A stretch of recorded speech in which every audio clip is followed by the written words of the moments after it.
Hello, I'm Dr. Tom, and welcome to A Sacred Journey.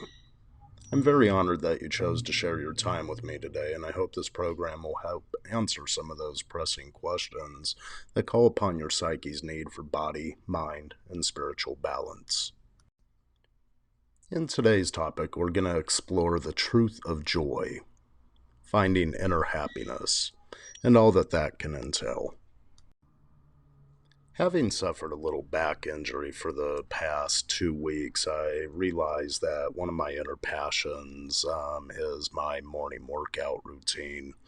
As I found myself unable to run and unable to lift weights and only being able to stretch, I began to realize just how integral my physical health and the movement of body was for the ultimate joy that I feel in life as it relates to body and soul as well.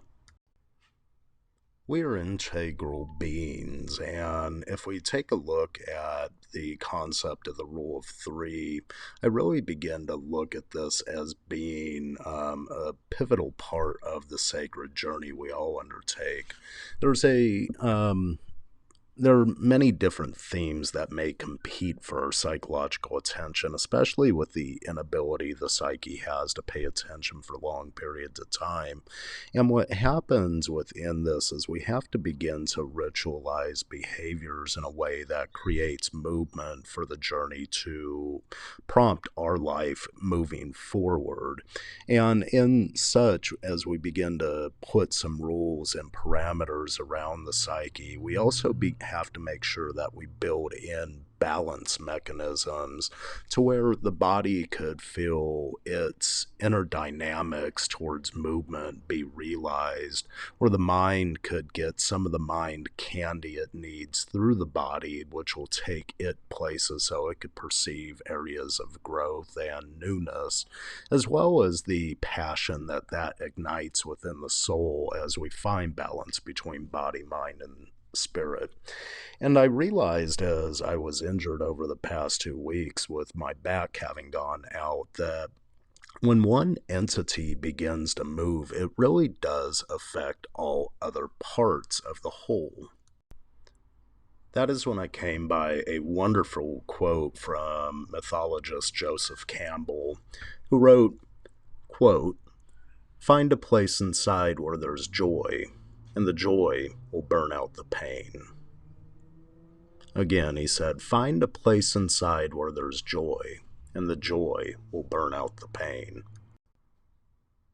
That was definitely a quote I felt I needed as I was learning how to move in ways that wouldn't further injure my back, while at the same time trying to find the inner speak moving me not from a place of what do I do next and where could I find some aspect to occupy the time that I was now losing, but actually to begin to look at different dynamic ways that I may be able to move the process in a more balanced perspective where not everything had to be excessive like we see so prevalent in today's society, but one of more moderation and willingness to engage a balance between the spirit's need for passion, the mind's need for satiation, especially as it relates to newness and new experiences, and the body's need to move and to feel the dynamics within. Now, the search for happiness is nothing new. In fact, as a practicing therapist with 2 decades of experience, a lot of what I see clinically in practice is a global sense of loneliness as well as a global sense of searching and yearning for happiness as if it's not there. However, what we fail to recognize and what socially we are taught does not exist is that happiness actually exists within. We were prompted to find happiness in material items or find happiness in the outside world, but it really is the way we interact and react with things externally that's an internal process within that creates the joyous feelings that we so yearn for. And so, as I was striving to find something different that I could do just to move my body in the few weeks that my back was out, I began to turn to yoga and to turn to stretching as a means to do limited body movement, but also to be able to lengthen and extend the muscles in such a way that it could help stretch and put some relief in the muscles that may have been overly worked and overly tightened over time. And so, as I began to experiment with these different ways of movement, I began to realize that there are I began to realize that there's a balance between how the mind interacts with its need to have these experiences and to create dreams moving forward, and the body's need for both movement as well as restriction, for contraction as well as expansion. And this is the ebb and flow of what I believe how the soul works as it relates to engaging our sacred journey. It is very much body oriented, but at the same time, our mind creates experiences around dreams that ignite passion within our soul. So we can't discount one from the other. And that's what makes the tensions between joy and pain, is what's in Joseph Campbell's quote, so determinative in allowing inner growth to occur, especially as it relates to finding a balance of communication between the mind and heart, between that need we have to realize passion, to realize spirit, but also the soul's need to engage in pain acts that can be painful in nature solely as a means for self growth. The muscle has to tear down to build up, and this is no different for the mind's capacity to develop into new areas of interest. Now, habits of happiness or happiness habits, habits of joy, these are fleeting in nature, and they really engage us at a level where we're at developmentally. The same things that may have brought you pure joy and happiness as a child may no longer affect you within an adult mindset. Things that may have been happiness habits during adolescence may have become habitual in early adult life or later adult life. And these are things that may bring pain in the present, especially if habits on a negative wavelength form.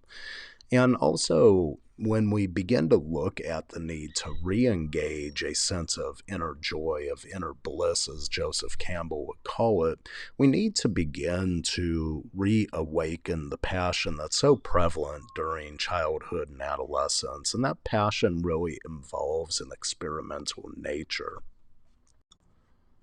Now, I'm not talking about trading one bad habit for another or trading one type of substance use for another.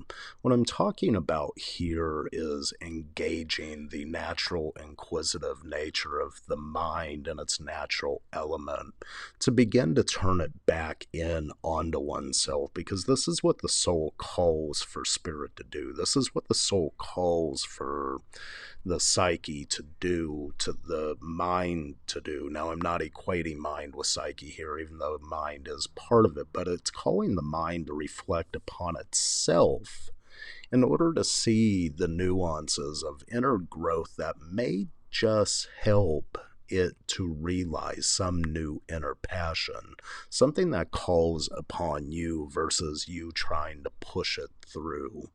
And this is what I call the finding yourself within the natural state of how these three entities create growth and inner potential. Jung likened the state to a self realized perspective of development. Maslow likened the state to a self actualized element of development. These aspects of development really show us being in operation with our inner potential as we not only begin to use the mind to dream life forward, but we also begin to prepare the body to take action in order to create that dream into becoming a reality. Now, this is a daily process of working with the mind because the mind will throw elements of everything possible at a scenario you put in front of it as a means to keep itself safe. But this is where inner will, the passion, the soul, the spirit needs to come into play and begin to motivate one to continue to press on from the first step of that 1,000-mile journey to the second, third, fourth, and fifth. And as we begin to work through the elements of pain that are present within the natural context of life, the ebb and flow of how things work in our individuated development, what occurs is we begin to desensitize to the continual need to think of every scenario that may be present that holds us back and to engage in the very things that will allow us to realize that dream. Take the emotion of joy. Do you feel it right now? If so, great. If not, there's just a little more work to do. But the work to be undertaken is no more tumultuous than the work you've already undertaken at some point during your childhood development. One of the things that helped me to create the day moving forward is to take a visualization exercise first thing when I wake up in the morning. I try to see the outcome of the day that I want to have happen each morning. And then I begin to visualize the steps I am going to need to create and undertake to make that happen. I've heard this referred to as the power hour. 20 minutes of exercise, 20 minutes of meditative contemplation, and 20 minutes of learning. At some points, you may be able to put all three together simultaneously in a mindful hour. Now, one of the habits that I engage in is when I have the availability to run, which hasn't been the last few weeks, I take my phone and I read. And I fill my mind with information that I can use to maybe be able to give to others, because this is really a collective journey that we all undertake to not only better ourselves, but hopefully better our families and better our communities, because that's my ultimate goal with the sacred journey. I also use the workout period of moving my body as a means for meditative contemplation, for meditative prayer in a way, because when the body moves, it's enacting its natural beauty. It's creating newness within. It's getting rid of the old. It's circulating the blood in a manner that helps oxygenate the system to bring new life force in. And that in turn creates spirit, because when we have a body that's optimally moving and we have a mind that is satiated with the experiences it feels, we ultimately have spirit towards life. What can you do with 1 hour per day, 365 days per year? I heard this from the former governor of California, Arnold Schwarzenegger, former bodybuilder, former Mr. Olympia, former actor, and someone that I do have a lot of respect for, especially as it relates to his ability to put a dream in front of him, chase it, and realize it. He spoke to a college graduation in a very viral YouTube video as it relates to what can you do with the power of visualizing your dreams. And as any motivational speaker, he brings it to a closing with what can you do with 1 hour per day? 365 days a year. That's 365 hours you have to complete something that moves you more towards realizing what aspect you dream of versus just seeing it and thinking about it, sitting by and watching it go by. Now, this takes presence of mind. It also takes passion of soul and courage to take that first step to move forward. And so I want to thank you for joining me here today. Remember, our personal well being, our body, mind, and spiritual growth are a collective journey. It may be individual, but as we learn to work with our individual selves, this creates dynamic movement from which we could help others to realize their potential as well. I hope you took as much from this as I received in presenting it, and I'm deeply grateful for your presence here today. As always, I leave you with a farewell and a greeting. May blessings find you on your journey to believe, achieve, and advance confidently in the direction of your dreams. Goodbye for now.